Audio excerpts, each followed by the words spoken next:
মুর্শিদাবাদকে আবারও কালিমালিপ্ত করার চেষ্টা। 2023 সালের ঘটনাকে দিল্লির বিস্ফোরণ কাণ্ডে জুড়ে দিল গদি মিডিয়া।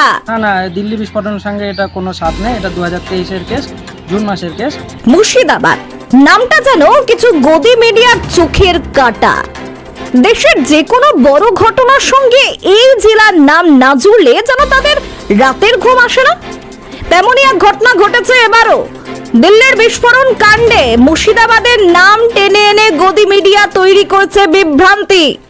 2023 সালের একটি পুরনো অভিযোগ, যেটার সঙ্গে দিল্লির ঘটনার কোনো সম্পর্কই নেই, তাকে নতুন কাণ্ড হিসেবে দেখিয়ে প্রচার করা হয়েছে ব্রেকিং নিউজ বলে। কিন্তু ডিজিটাল মিডিয়া ফেডারেশনের সদস্যরা পৌঁছে যান ঘটনাস্থল নবগ্রামের নিমগ্রামে। তাদের গ্রাউন্ড রিপোর্টে উঠে এলো চমকপ্রদ তথ্য যে মইনুল হাসানকে এই ঘটনায় জড়ানো হয়েছে। তিনি একজন পরিযায়ী শ্রমিক, বিগত 3 বছর ধরে নিজের বাড়িতেই থাকেন। 6 বছর আগে মুম্বাই কাজ করতে গিয়েছিলেন এক ঠিকাদারের অধীনে, যেখানে তার সহকর্মী ছিলেন এক বাংলাদেশি নাগরিক। সে ব্যক্তির নামে 2023 সালে অভিযোগ হয়, আর তদন্তের সূত্রে এনআইএ নবগ্রামে যায়। 5 ঘন্টা জিজ্ঞাসাবাদের পর মইনুল হাসানকে ক্লিন চিট দিয়ে ফিরে আসে তাদের টিম। তবুও কিছু গদি মিডিয়া সেই পুরনো মামলাকেই দিল্লির বিস্ফোরণ কাণ্ডের সঙ্গে জুড়ে দিল, বলল মুর্শিদাবাদের জঙ্গি যোগ। প্রশ্ন একটাই, মুর্শিদাবাদ মানে কি অপরাধ, নাকি পরিযায়ী শ্রমিকদের জেলা বলেই এমন অপমান? দেশের প্রতিটা ঘটনার সঙ্গে মুর্শিদাবাদকে জুড়ে দেওয়াই কি এখন নতুন ট্রেন্ড? আমরা বলি মিথ্যা নয়, সত্যি কথা জানুক দেশ। মুর্শিদাবাদ মানে সত্য, গদি মিডিয়ার মিথ্যা ফাঁস হয়ে গেছে। আমি একজন পরিযায়ী শ্রমিক, অনেক দিন ধরে বাইরে কাজ করি, কাজের সূত্রে এখানে যায় ওখানে যায়। আমি বিগত 3 বছর ধরে গ্রামে আসি।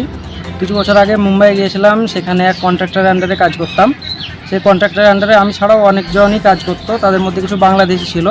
সেই বাংলাদেশিদের ভিতরে একজন, যার বিরুদ্ধে 2023 সালে কোনো একটা কেস ওখানে কোনো এনআইএর কর্মীদের হাতে যায়, এনআইএর অফিসারদের হাতে। সেই কেসের কিছু তদন্তের জন্য তিনারা আমার কাছে আসেন। তিনি আমার কাছে এসে সব তার ব্যাপারে জিজ্ঞাসাবাদ করেন। আমি যতটুকু জানি তাদেরকে জানাই, এবং তারা ইনভেস্টিগেশন করার পর আমাকে ওখানে সম্পূর্ণ নির্দোষ পান ও তিনারা আমাকে সম্পূর্ণ ক্লিন চিট দিয়ে সেখানে বাড়ি থেকে যান। কেসটা হয়েছিল, তিনারা যখন কাল এলেন তখন তো আমি কিছুই জানতাম না। তিনারা জিজ্ঞাসাবাদ করার পর, সম্পূর্ণ সার্চ করার পর তিনারা আমাকে জানালেন 2023 সালে এক কেসে এক বাংলাদেশি তিনি অভিযুক্ত, সেই অভিযুক্তর কন্ট্যাক্ট নাম্বারে আমার সঙ্গে কিছু যোগাযোগ পান তিনারা। সেই সূত্রে তিনারা এখানে আসেন এবং আমার যত সব সন্দেহের কারণে তিনারা সার্চ করেন, এবং সার্চে তারা কিছুই না পেয়ে আমাকে ক্লিন চিট দিয়ে সম্পূর্ণ চলে যান।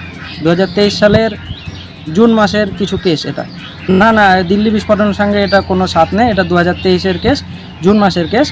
আর যত মিডিয়ার অপপ্রচার করছেন, আমি আশা করবো তারা এসব করবেন না। এটা সম্পূর্ণ ভ্রান্ত ও ভুল। আমার কাছে সম্পূর্ণ ক্লিন চিট ও সেই কেসের রেফারেন্স নাম্বার, ডেট সব কিছুই আছে। আমি ওখানে কাজ করতাম 2020 থেকে 2022 আগস্ট মাস অবধি সেখানে কাজ মুম্বাই, এবং আমি গেছি অনেক আগে, তবে সেই কন্ট্রাক্টর আন্ডারে ও বাংলাদেশিদের সংযোগে কাজ করতাম। আমি তো ওই কন্ট্রাক্টর আন্ডারে বাংলাদেশি থাকতো, বাংলাদেশি অনেকে থাকতো, আমরাও থাকতাম। তবে প্রথমে তো এটা জানা যায় না, তারাও তো বাংলা বলে, আমরাও বাংলা। পরবর্তীকালে জানা যায় তারা বাংলাদেশি, তবে তার বিরুদ্ধে এরকম কোনো কেস ছিল সেটা জানা যায়নি 2023-এর পর। কালকে পুলিশ আসার পর জানতে পারলেন? কালকে পুলিশ আসার পর প্রথম জানতে পারলাম। আপনি এখন বাড়িতে কাজ করেন? এখন আমি বাড়িতেই থাকি, এখানে কাজ করছি। বিগত প্রায় 2 বছর 8 মাস হয়ে গেল বাড়িতেই আছি। আপনার নাম? আমার নাম মইনুল হাসান। ছেলে হিসেবে কেমন? হ্যাঁ, আমরা মিলেমিশে করে একসঙ্গে থাকি, ঘুরে বেড়াই। ছেলে হিসেবে ভালো। মিডিয়াতে যেগুলো প্রচার হচ্ছে সেগুলো নিয়ে কি বলবে? ওগুলো ভুল ভ্রান্তি ছড়াচ্ছে। আমি কালকে দেখলাম মোবাইলে ঘেটে রাত্রেবেলায়, ভুল ভ্রান্তি ছড়াচ্ছে। এগুলো না ছড়ায়। আপনার নাম? আমার নাম টুটুল শেখ। আপনি?